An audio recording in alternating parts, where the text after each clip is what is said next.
It seems my husband has been possessed by a demon. I am going to give this house to Emily. If you disagree, I will divorce you. He wants to give our house, which I bought, to our eldest son's wife. Old lady, get out early. The daughter-in-law has my husband on her side. I am changing it to my name. I can pay the $1,800 mortgage. Even our eldest son is on their side. Well, I have no lingering attachment to this filthy house anymore. Then I'll leave.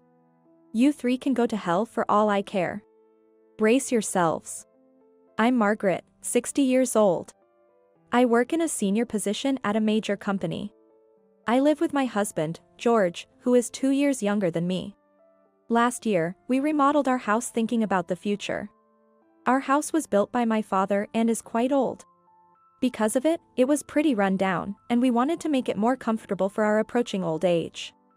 But given our age, the mortgage was a bit high at $1,800. However, it wasn't an amount we couldn't pay, and since I'm in a senior position at a major company, we passed the mortgage assessment. George works as a manager at a small to medium-sized restaurant and earns less than me, so it was easier for me to get the mortgage. It's tough to keep paying with my income. It was originally your father's house, and now it's in your name. I'm sorry, but could you pay it all? In exchange, I'll contribute more to our living expenses. We discussed and decided to remodel. Our home, now beautiful and comfortable, is unrecognizable. Transforming the house I've lived in since childhood can make us continue living here. It is truly delightful. But I never imagined I'd be the one leaving. One day, my phone vibrated. I'm getting married. I was told this over the phone by my eldest son, Daniel. Daniel is 31 and works as a department manager at a major company. Ever since he was young, our eldest son has been diligent, dedicating himself to his studies and club activities. He's been incredibly passionate about his work even after becoming an adult. Because of this, I've never heard any rumors about him.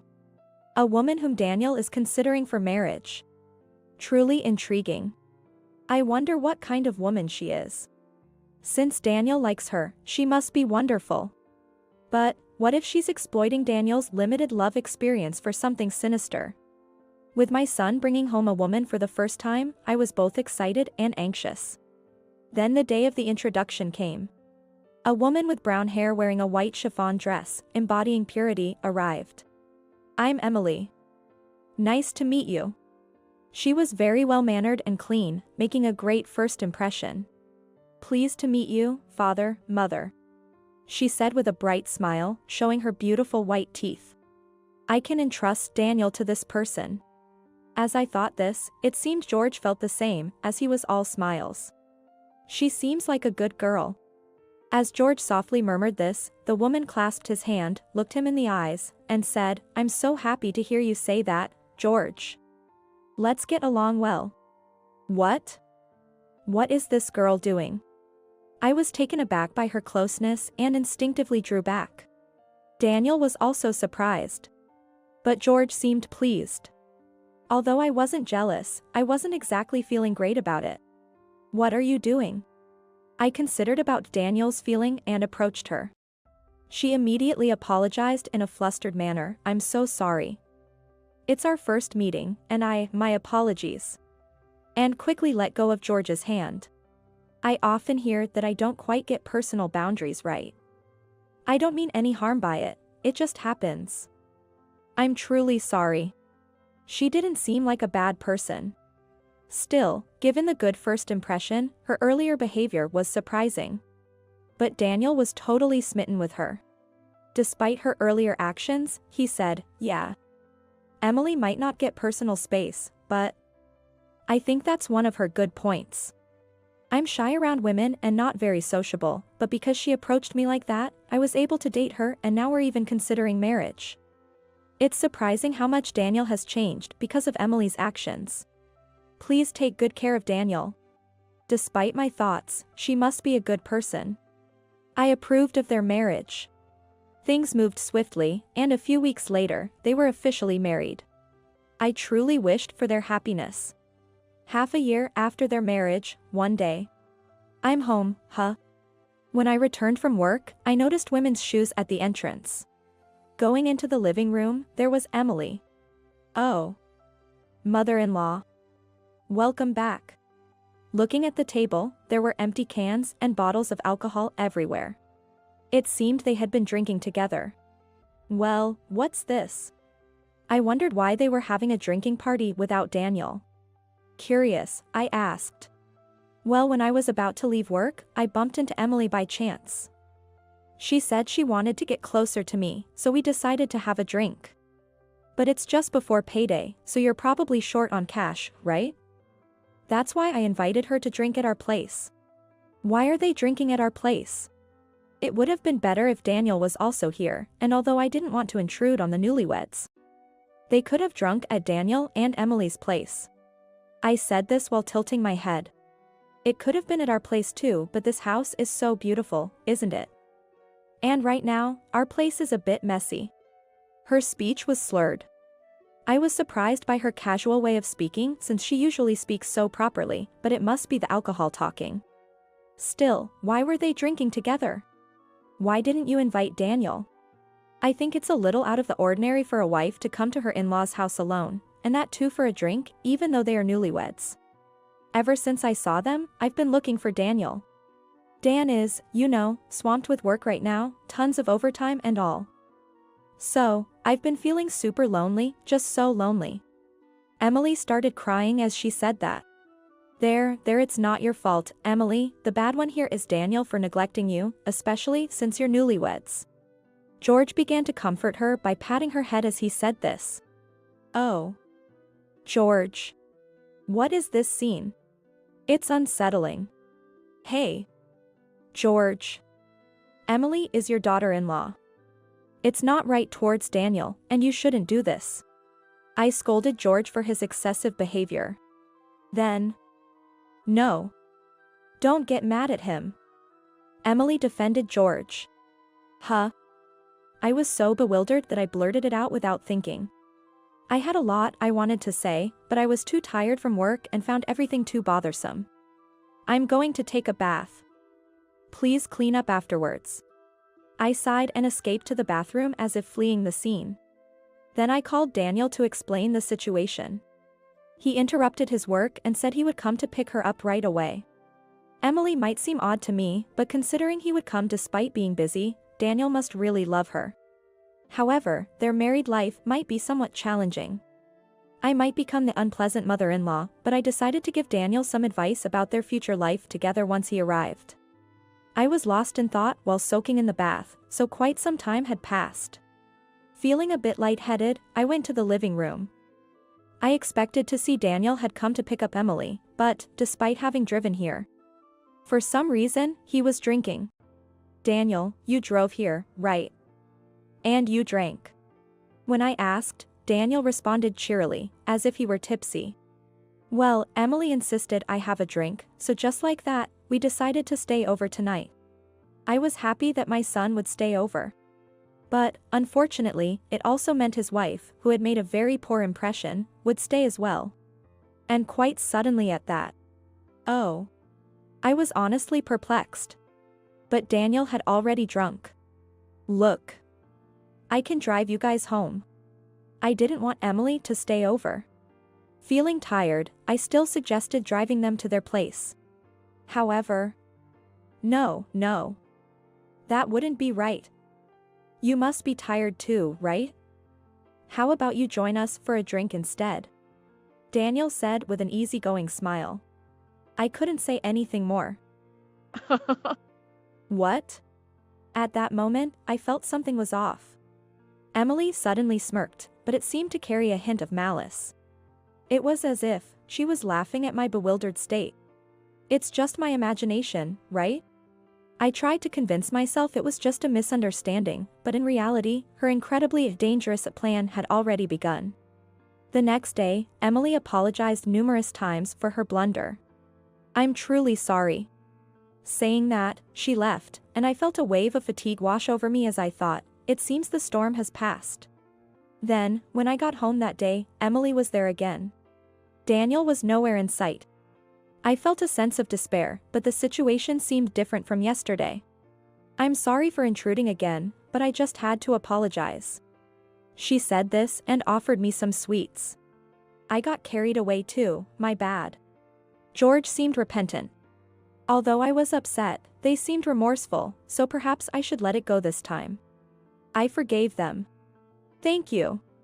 And then, perhaps because she felt awkward about the whole situation, Emily stopped coming to our house. Honestly, I didn't really want to interact with her much either, so I was relieved by this outcome. Just a day when I thought everything was settling down. With a serious expression, George said to me, I need to talk to you. As I was sitting in the living room, Daniel and Emily arrived at our house. It's been a while. I greeted them, but for some reason, I was ignored. Maybe they didn't hear me. As I was pondering this, George suddenly shouted, I'm giving this house to Emily. If you object, we're getting a divorce. What? I was shocked, giving the house to Emily. I couldn't make sense of it. As I stood there dumbfounded, Emily said, Margaret, please leave. What? What's going on? I was confused. Wait a minute, giving the house to Emily, what's that about? When I confronted them, George responded. You've always been bullying Emily, haven't you? Such foolishness. Bullying. Absolutely baseless. That's impossible. But George wouldn't listen to my protests. Shut up. She told me so. She said she couldn't come to the house because of it and she cried about it. George continued to yell as Emily cried. Why is this happening? Then Daniel, as if to join in, also lost his temper. I can't believe you'd do such a thing, Mom. That's really messed up. The more I denied it, the angrier they got, and Emily's tears kept flowing. That's why I'm divorcing you. Get out now. I'm going to live here with them. Why do I have to give my house to Emily in the first place? When I asked George the reason, he said, because Emily was deeply hurt. Normally, we should demand compensation, but I thought of a better way. Taking this precious house from you and giving it to Emily. That way, you'd suffer the appropriate damage, right? Why do I have to be punished when I haven't done anything? Especially since Emily quit her job to get married, there's no way she can afford an $1,800 mortgage. When I pointed that out, no worries. We'll change the title to Daniel's name.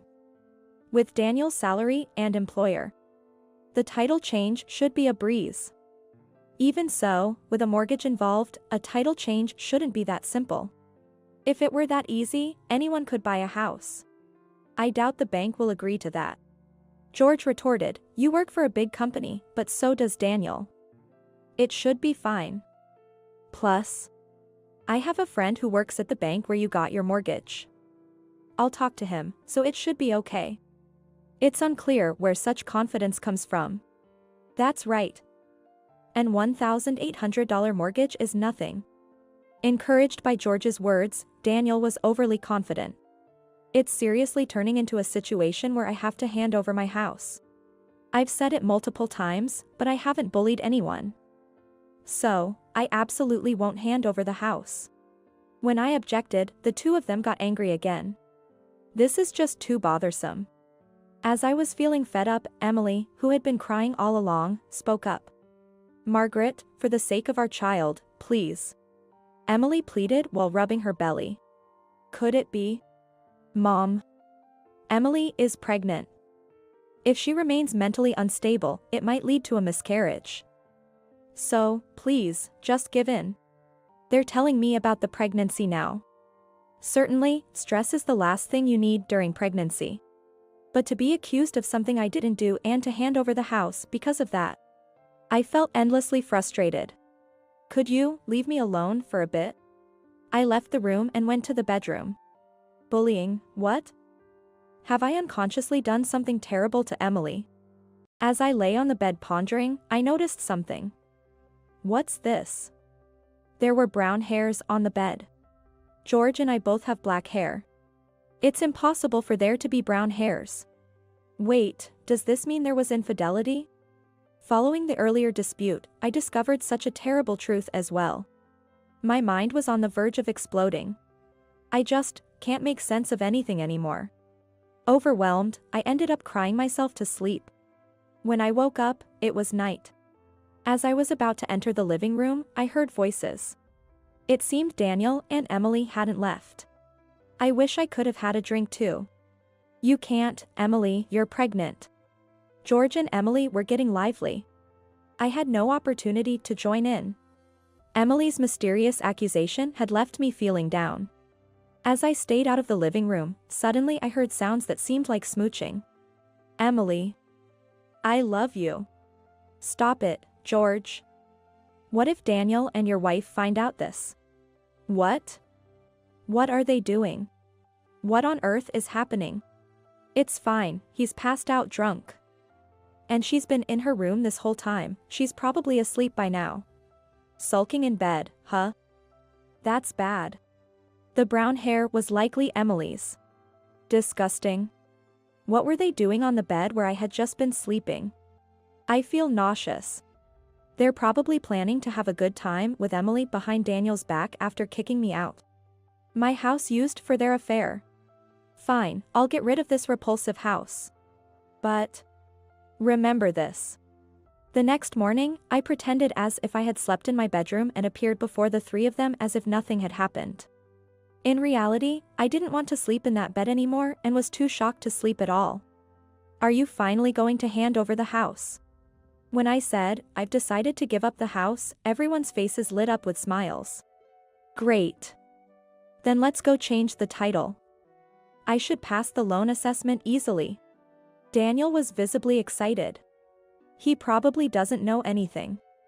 I felt sad, but I decided not to enlighten a son who completely disregards his mother's words and he is under his wife's thumb.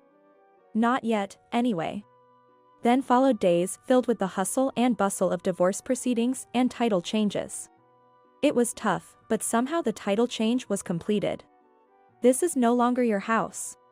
George taunted me. Get out already, old lady. Emily whispered in my ear. I was infuriated. But I was going to leave anyway. Letting go of the house I had lived in since birth. It was sad, but it had also been tainted by infidelity.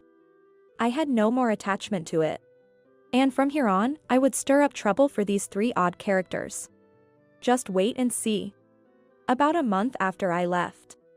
I'm finally ready. I visited my former home. When I rang the doorbell, George is furious despite it being a long time. He snapped, "What does a stranger want? I have something to talk about." "Won't you let me in?"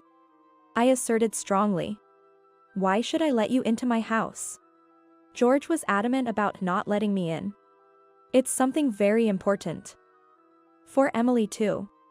Something important for Emily? Mentioning her name got me smoothly admitted into the house. Honestly, I didn't even want to say her name, it felt so repugnant. But I knew George was weak for her, so I used her name. "A stranger has come." Stranger? Sure, I might technically be a stranger after the divorce, but that's no way to speak. George's attitude irked me. "What do you want now?" The three of them were on high alert. "I want you to see this." I laid out the photos. "Is this?" The photos showed George and her on a date. In fact, after the divorce, I had hired a detective to tail the two of them. As a result, I got photos of them dating. Wait a minute, what? Daniel was visibly shaken. Then George blurted out, "What's the big deal with these photos?"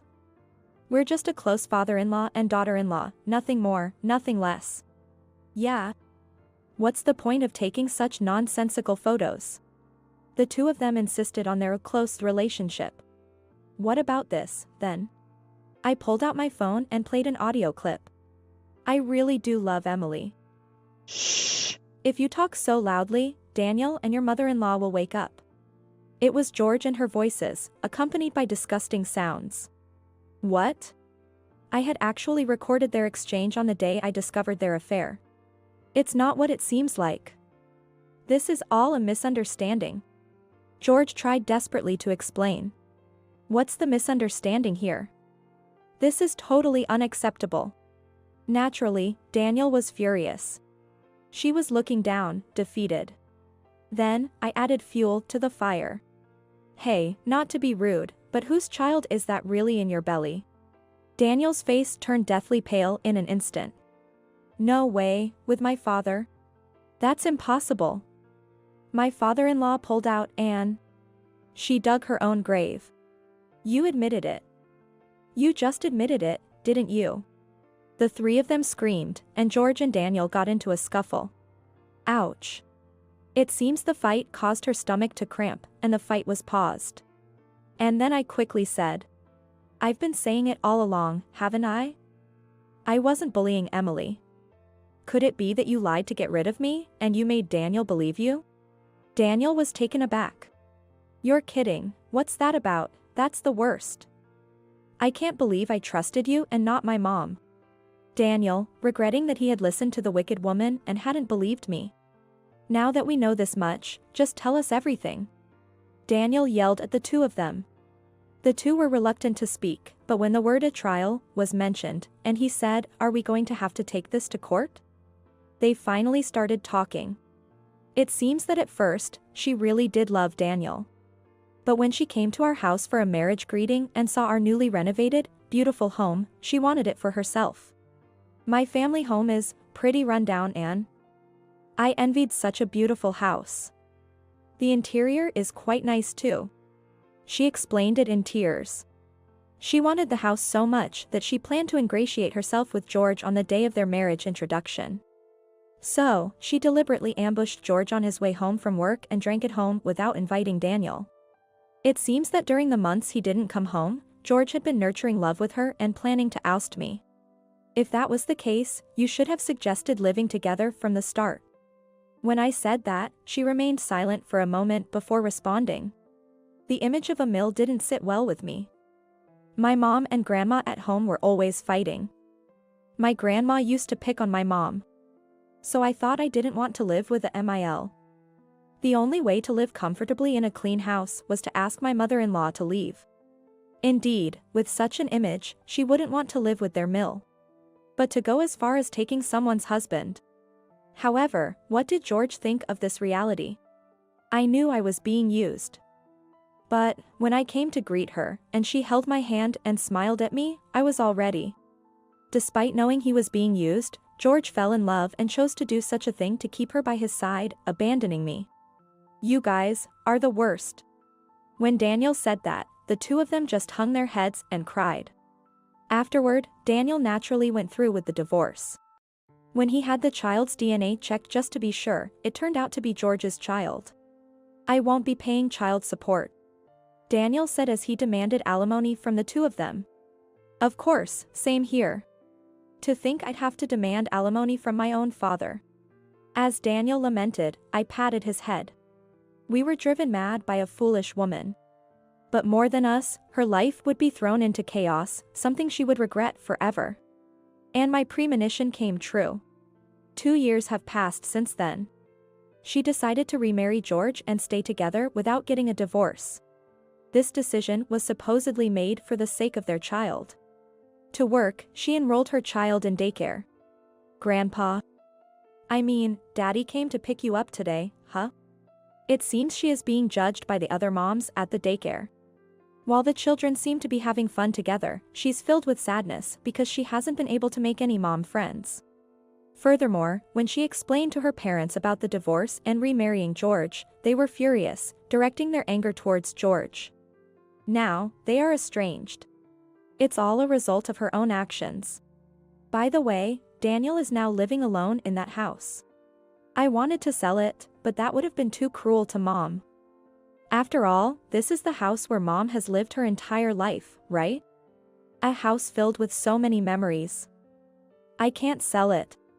Even though I said it was creepy and he could sell it, he's filled with too much guilt to go through with it.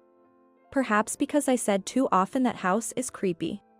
He had the house cleaned and threw out all of George and her belongings. Daniel, who went to such lengths, said, even though it was because of that woman, I did something terrible to Mom. You might not forgive me, but please, see me or come to the house on a whim, and let me show my filial piety. He even gave me a luxury hotel voucher as a present. Daniel is truly repentant. I can't forgive him yet, but I'm willing to try to return to our original parent-child relationship.